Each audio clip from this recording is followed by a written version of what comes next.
Bom pessoal, boa tarde. Nós vamos dar continuidade hoje ao capítulo de número 5, da nossa aula de filosofia. Lembrando que na aula passada nós estudamos o capítulo 4, portanto nós estudamos a filosofia medieval. Nós vimos lá o pensamento do Agostinho e do Tomás de Aquino. E na aula de hoje a gente vai dar continuidade ao capítulo 5, está lá na página 64, que diz respeito à filosofia moderna. Portanto, só a contextualização, nós saímos do período medieval e nós agora vamos para o período moderno. Você sabe que nessa passagem aí eu tenho um renascimento cultural no século XVI, movimento de inspiração greco-romana, e que já é um florescer da modernidade, porque nós já conseguimos visualizar no renascimento valores que vão estar diluídos aqui na modernidade. Nosso conteúdo é propriamente o nascimento da ciência, ou seja, nós vamos estudar o nascimento da ciência moderna.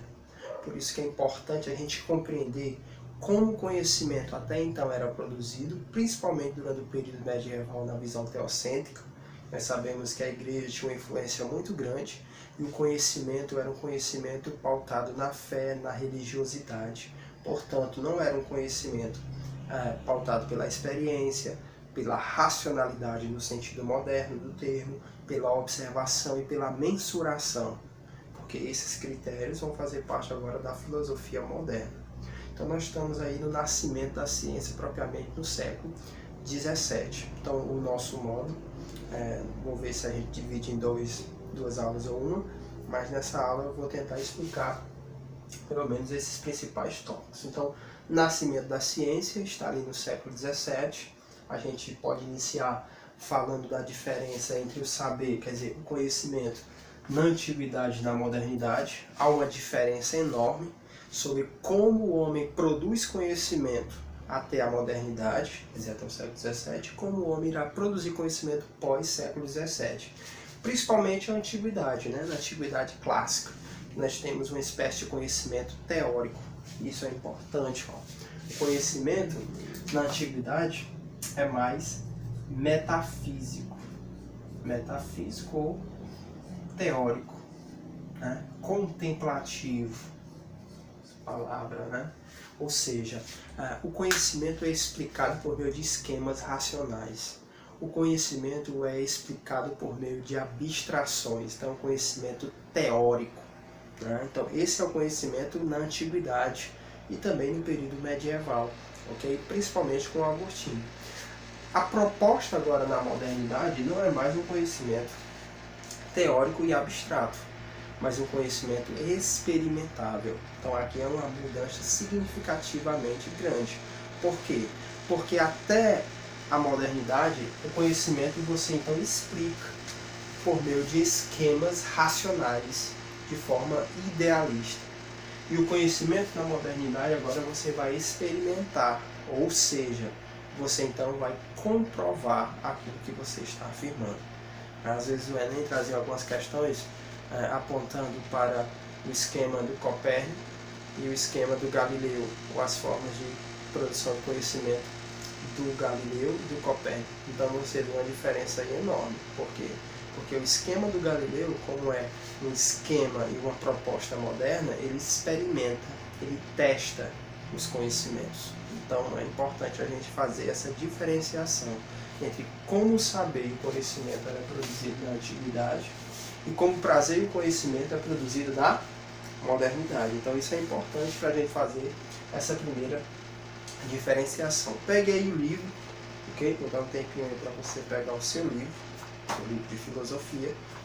Importante a gente estudar com o livro, Então pegue o livro de filosofia e peguei lá na página 65, quando eu coloquei aqui, contexto. Vou tentar ler aqui, explicar um pouco esse contexto, vou aproximar um pouco da câmera, para você entender qual é a parte que eu irei ler. Essa parte que está dentro do quadrinho fala um pouco dos contextos. Diz assim o primeiro ponto. O surgimento de academias laicas e livres que não adotam mais o modelo clássico clerical de ensino até então predominantemente. Ele está falando sobre os acontecimentos, sobre o contexto do nascimento da ciência moderna. Então a primeira coisa que ele está afirmando, isso ocorre justamente ali no período finalzinho da Idade Média, ali já no período do Renascimento, que é o nascimento justamente de universidades, de academias laicas e livres, ou seja, academias que irão se desassociar do conhecimento teológico, do conhecimento ligado à religiosidade. Então, de certa forma, a arte filosófica, os conhecimentos, eles vão caminhar para um cunho mais racional, se separando da teologia ou da religião cristã, né? Então ele está apontando esse, o livro de vocês está trazendo esse dado como algo importante. Segundo ponto, diz aí, ó, as discussões promovidas dentro das academias insistem na completa separação entre fé e razão, natureza e religião, política e igreja, né? Então perceba, se no primeiro momento da filosofia medieval, o que caracteriza a filosofia medieval, quer dizer, o período anterior a esse, é justamente a junção, a fusão da filosofia com a teologia, com a religião cristã. Nesse momento, você já tem uma corrente, uma força muito grande desse movimento buscando a separação. Ou seja, que a filosofia tome o seu rumo e a teologia tome o outro rumo. Ok? Terceiro ponto. A ciência agora cultivada é mais prática do que contemplativa. Acabei de explicar. A ciência agora é muito mais prática. Você testa, ok? Você experimenta e não mais contemplativa. Quer dizer, de contemplar, de explicar de forma metafísica, de forma abstrata, ok? E o último ponto diz: a substituição da visão teocêntrica por uma perspectiva mais próxima da natureza e do ser humano. Ou seja, né, você tem o eixo aqui da modernidade. Quer dizer, uma separação, né, da força da religião cristã, da teologia, né, você tem uma separação para com os conhecimentos do que o Renascimento chamou de humanista. Né? Então, conhecimentos que valorizam o ser humano, de sua forma, né, integral, e os conhecimentos advinhos da racionalidade, da lógica e da perspectiva humana. Ok? Isso para a gente é o contexto para que nós possamos nos situar. Então eu já diferenciei o que é a antiguidade da modernidade, e a ciência se caracteriza justamente pela busca de conhecimentos confiáveis e seguros. Nós estamos estudando aqui, pessoal, como o conhecimento irá buscar resultados que sejam confiáveis e seguros, ou seja, que passe por determinados critérios. Por isso a importância aí, ó, desses autores. O Descartes, se sabe que ele é considerado o pai do racionalismo moderno. Ele é matemático, né? Então ele já traz essa visão assim bem sistematizada, bem racionalizada do conhecimento, né? O Descartes irá propor, por exemplo, que nós não devemos receber nenhuma informação e nenhum conhecimento que não seja racionalmente comprovado. Portanto, todo conhecimento que não passar pelo funil da dúvida, quer dizer, pela dúvida metódica, né? Ou seja, por um critério em que só fica o conhecimento se for racional, então esse conhecimento deve ser descartado. Portanto, isso é uma contribuição enorme, né? O racionalismo está na base da ciência moderna.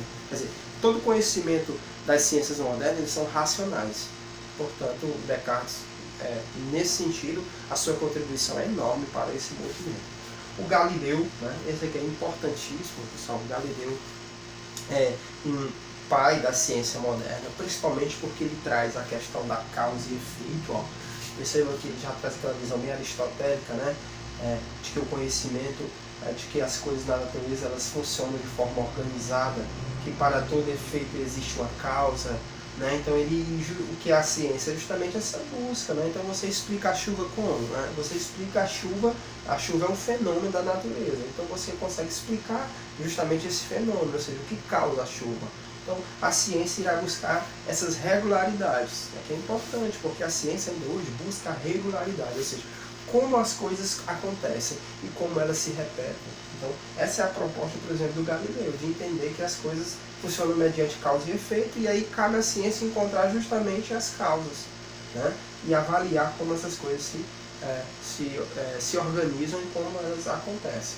A observação e a experimentação, isso aqui está na base da ciência, né? Quer dizer, observar e depois experimentar, que significa testar. Essas duas palavras, elas traduzem a ciência, na verdade 3 palavras ou 4, né? Ó, racionalização, ou seja, essa é a proposta da ciência moderna.